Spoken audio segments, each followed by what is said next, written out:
Bismillahirrahmanirrahim. Assalamu alaikum. Although time seems to fly by, we all have the same 24 hours a day.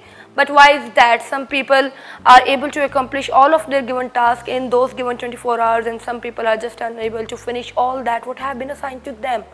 ऐसा क्यों होता है कि कुछ लोग गिवन 24 आवर्स में अपना टाइम में अपना काम कंप्लीट कर लेते हैं और जो बाकी लोग होते हैं वो कंप्लीट नहीं कर पाते।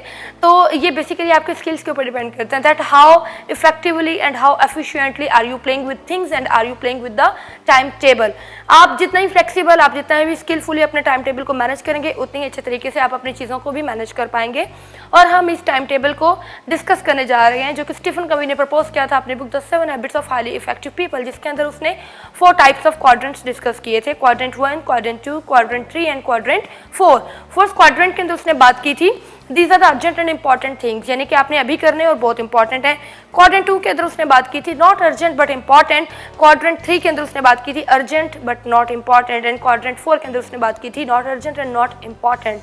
तो हम में से बहुत सारे ह्यूमंस इन क्वाड्रेंट्स की बेस के ऊपर इस मैट्रिक्स को देखते हुए अपनी ज़िंदगी के डिसीजंस को इम्प्लीमेंट और एग्जीक्यूट कर रहे होते हैं। यहाँ पर स्टीफन कवी ने basically 6 personal effectiveness criterias discuss किए हैं कि जिनको आप अगर इम्प्लीमेंट या एग्जीक्यूट कर रहे हैं अपनी पर्सनल या प्रोफेशनल लाइफ के अंदर तो आप अपने क्वाड्रेंट्स को बहुत इफेक्टिवली अचीव कर रहे होते हैं। सो जो अगर आप पहले क्राइटेरिया की बात करते हैं that is coherence, and coherence means that there shall be harmony, there shall be unity and there shall be integrity between your vision and mission, between your plans, your goals, your desires, your roles, your mission, your statement, your desires and your disciplines। अगर आपके desires में और आपके disciplines के बीच में balance नहीं है, अगर आपके विजन और आपके मिशन के बीच में इंटेग्रिटी नहीं है तो आप अपने गोल्स को अचीव नहीं कर सकते। सेकंड नंबर पर उसने बात की है कि your tool shell have a balance. कभी कभी ऐसा होता है कि हम अपनी प्रोफेशनल लाइफ को अचीव करने के चक्कर में अपनी पर्सनल लाइफ को इग्नोर कर देते हैं, हम अपनी हेल्थ को इग्नोर कर देते हैं, हम सेटबैक्स को हैंडल नहीं कर पाते।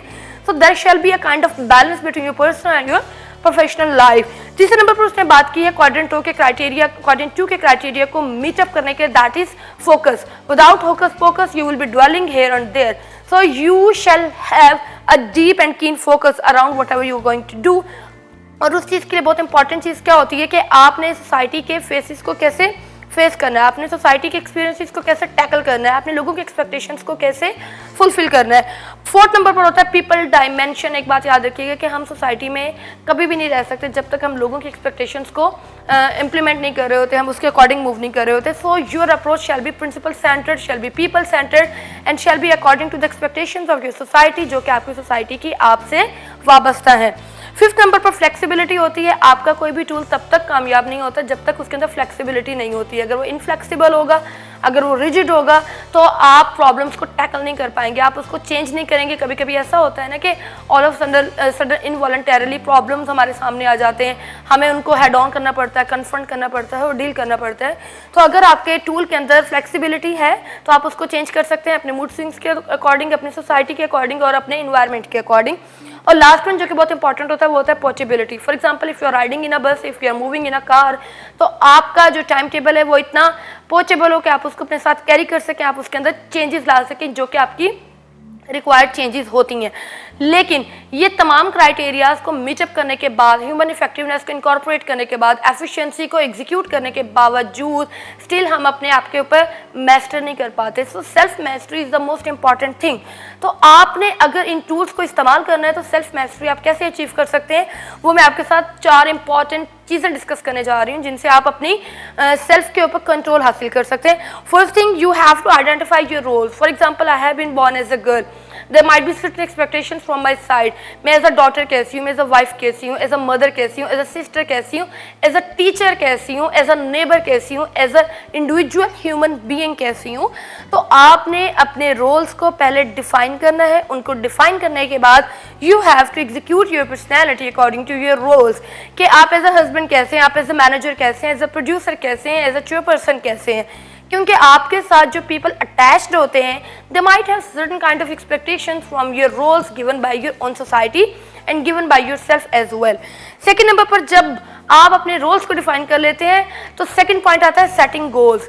आपने जब अपने रोल डिफाइन कर लिए हैं तो आप अपने रोल्स को कैसे रिफ्लेक्ट कर रहे होंगे कि आप उन गोल्स को अचीव कैसे कर रहे हैं। For example goals short term भी होते हैं, लॉन्ग टर्म भी होते हैं। कभी कभी ऐसा होता है कि we forget to pat our shoulder, क्योंकि हमें लॉन्ग टर्म गोल के पीछे भागने की आदत पड़ जाती है।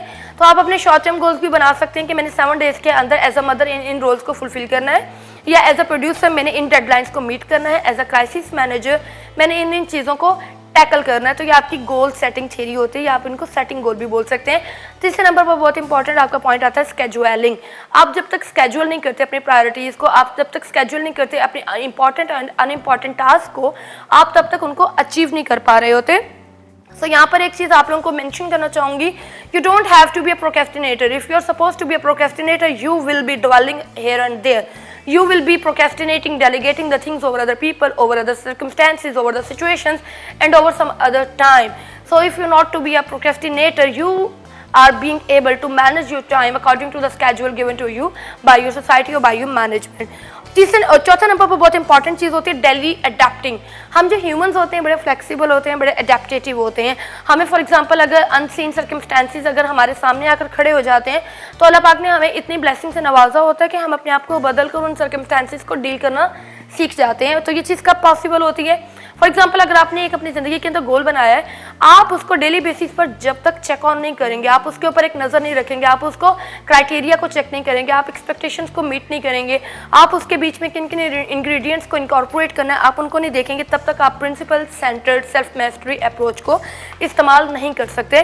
तो गोल बनाना इफेक्टिवली इंपॉर्टेंट नहीं होता है, उसको एफिशिएंटली डील भी करना होता है, उसके साथ आपको जीना भी पड़ता है, आपको उसको लेकर आगे मूव भी करना होता है। तो इस चीज़ को डिस्कस करने के लिए स्टीफन कवी ने अपने इसी हैबिट के अंदर बात की थी जनरेशन्स की। वो जनरेशन्स कितने टाइप की थी? 4 टाइप्स की जनरेशन थी। फॉर एग्जांपल हमने प्रीवियस एपिसोड के अंदर बात की थी कि जो आपके फर्स्ट जनरेशन है वो नोट्स और चेकलिस्ट के ऊपर बात करती थी, जो आपकी जो सेकंड जनरेशन है ये अपॉइंटमेंट्स और कैलेंडर्स के ऊपर बात करती थी, आपकी जो थर्ड जनरेशन है ये बात करती थी कि आपकी जो वैल्यूज़ हैं, आपके एक्सपेक्टेशंस ने अगर आपने क्लियरिफाई कर ली है तो आपने अपनी वैल्यूज़ और एक्सपेक्टेशंस को एक पैराडाइम और एक बिल्कुल प्रैग्मेटिक अप्रोच में कैसे इस्तेमाल करना है। फोर्थ जनरेशन की हमने बात की थी कि what's the problem and if you know the problem you would have to head on towards the problem, you know which kind of skills and techniques are going to be incorporated in order to deal with that problem। तो ये आपकी fourth generation थी। तो यहाँ पर Stephen कवी ने basically importance of fourth generation की बात की है कि जो थर्ड जनरेशन थी उसने अनफॉर्चुनेटली एक्सपेक्टेशंस को मीट अप करने के लिए वैल्यूज को इग्नोर कर दिया। उसने ये नहीं देखा what the expectations of society and the people around me are having upon me, they were just being able to idealise कि मैं क्या चाहता हूँ, मुझे क्या करना है, what do I want, how do I want, from where I can get what I want. तो फोर्थ जनरेशन के अंदर देयर बेसिकली 5 प्रिंसिपल जिसकी मैं बात करूंगी। First thing, your fourth generation is principle centred approach, यानी कि आप पहले अपने आप को डिसिप्लिन करते हैं, उसके बाद जब सेल्फ डिसिप्लिन आप करते हैं तो आप अपने आप को प्रिंसिपल्स को, हैबिट्स को इनकॉर्पोरेट करना शुरू कर देते हैं। सेकंड नंबर पर इट इज़ कॉन्शियस डायरेक्टेड, यानी कि आपका ज़मीर आपको बताता है कि आप सही कर रहे हैं या गलत कर रहे हैं, what are the dos and what are the don'ts, what are the rights and what are the wrongful acts.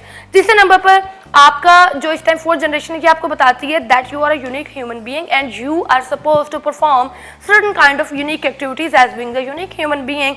तो आपको वो बताती है that your goal shall be short term, would be long term, या किस तरह के आपने उनकी सेटिंग करनी है। अगर आप फिफ्थ जनरेशन की बात करती हैं तो ये बेसिकली आपके रोल्स को, आपके गोल्स को ऑर्गेनाइज कर रही होती है आपकी जेंडर के अकॉर्डिंग, आपके सोसाइटल एक्सपेक्टेशंस के अकॉर्डिंग, और उसके अकॉर्डिंग कि आपने अपनी ड्यूटीज़ को परफॉर्म करना होता है, जो कि क्वाड्रेंट 2 के अंदर फॉल करता है, जो कि इंपॉर्टेंट होता है मगर अर्जेंट नहीं होता। मगर इस चीज़ के लिए उसने डेलीगेशन की बात की है। अब आपको पहले ये पता होना चाहिए कि डेलीगेशन क्या होता है। यहाँ पर I will be coaching Jim Rohn here, उसने 4 टाइप ऑफ डीज की बात की थी, do it, defer it, delegate it और डंप इट। हम इस बुक के अंदर जो कि स्टीफन कवी ने अपनी बुक के अंदर प्रपोज किया, हम सिर्फ डेलीगेशन की बात करेंगे। डेलीगेशन को अगर मैं सिंपल वर्ड्स में डिफाइन करती हूँ कि डेलीगेशन कभी कभी हम अपना काम नहीं कर पा रहे होते या एक स्पेसिफिक टाइम पर नहीं कर पा रहे होते, तो if you are referring your responsibilities to time और to other person which is trained, which is skilled, which is technical, that means you are delegating the responsibilities which have been assigned to yourself earlier but you are not being able to fulfill it।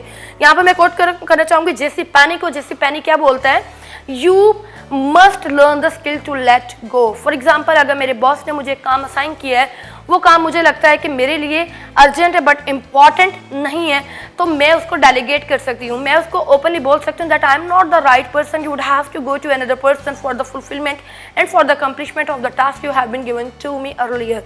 तो आपके अंदर confidence होना चाहिए कि आप उन चीज़ों को लेट गो कर सकें जो आपके लिए नहीं बनी होती, क्योंकि you can not be master over all things, you can not be a teacher of science, mathematics, English and everything at the same time.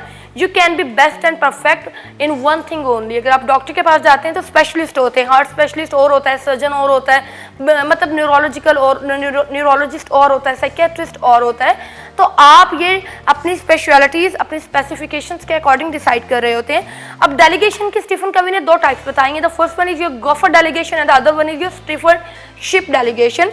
अगर आप गोफर डेलीगेशन की बात करते हैं, it is focused upon the methods only. अब 2 तरह की चीज़ें होती हैं। फॉर एग्जांपल मेरे बॉस ने मुझे काम असाइन किया है, अगर मेरा बॉस मुझे जस्ट मेथड्स गाइड कर रहा है कि उसने ऐसे करना है, वैसे करना है, इस तरह करना है, उस तरह करना है, वो आपके गोफर डेलीगेशन है। He is not focusing upon the results, he is not concern with the ultimate consequences, तो वो गोफर डेलीगेशन होती है। यहाँ स्टीफन कवी ने अपने आप को ही कोट किया है कि एक बार हम वाटर स्कीइंग की तरफ गए तो मेरा बेटा स्कीइंग करना चाह रहा था वाटर के अंदर, मतलब एक डिप करना चाह रहा था, वहाँ पर मैं उसको कैप्चर करना चाह रहा था मोमेंट को। तो मैंने अपनी वाइफ सांद्रा को कैमरा दिया और मैंने उसको बोला you have to capture the moment जब वो पानी के अंदर एक डिप लेगा। My wife was totally unaware how to use the camera, तो मुझे उसको डायरेक्शंस देनी पड़ी कि whenever I will be giving you a sign you would have to take the picture. तो कहता है अगले 15 मिनट इसी गेम में गुजरे, take it don't take it, take it don't take it. So he was directing the methods to his wife Sandra. इसको बोलते हैं गोफर डेलीगेशन। अगर आप बात करते हैं स्टीवर्डशिप डेलीगेशन की, it is focused upon result. For example आपने मेथड्स की बात नहीं करनी, मेरा बॉस अगर मुझे एक काम करने को बोलता है, वो मुझे ये नहीं बोलेगा कि उष्णा आपने इसके पास जाना है, आपने ऐसे करना है, आपने ऐसे करना है, वो सिर्फ अपने रिजल्ट्स के बारे में कंसर्न होगा कि ultimately I want this, I want that refined form. तो जब आप रिजल्ट्स के बारे में कंसर्न होते हैं तो आपको 5 चीज़ों के ऊपर बहुत इंपॉर्टेंट फोकस देना चाहिए। पहली चीज़ क्या होती है, डिजायर्ड रिजल्ट्स, यानी you have to clear upfront mutual understanding and communicate your desired outcomes, के आपको पता हो कि आपके रिजल्ट्स कैसे हो सकते हैं, किस तरह। दूसरे नंबर पर गाइडलाइंस, अब आपको गाइडलाइन भी प्रोवाइड की जाए कि फॉर एग्जाम्पल आपने इस डायरेक्शन में मूव करना है, आपने इस तरीके से इस काम को करना है, आपको किन किन चीज़ों की हेल्प की जरूरत होगी। तीसरे नंबर पर होते हैं आपके रिसोर्सेज, जो कि ह्यूमन भी होते हैं, फाइनेंशियल भी होते हैं, टेक्निकल भी होते हैं, और आपके ये वाले जो रिसोर्सेज होते हैं ऑर्गेनाइजेशनल भी होते हैं। उसके बाद अकाउंटेबिलिटी और कॉन्सिक्वेंसेज भी बड़ा इंपॉर्टेंट रोल प्ले कर रहे होते हैं। सो बेसिकली इस एपिसोड के अंदर हमने बात की कि आप अपने टूल्स को कैसे इफेक्टिवली और एफिशिएंटली यूज़ कर रहे होते हैं to become an effective person. अपना बहुत ख्याल रखिएगा। अल्लाह हाफिज़।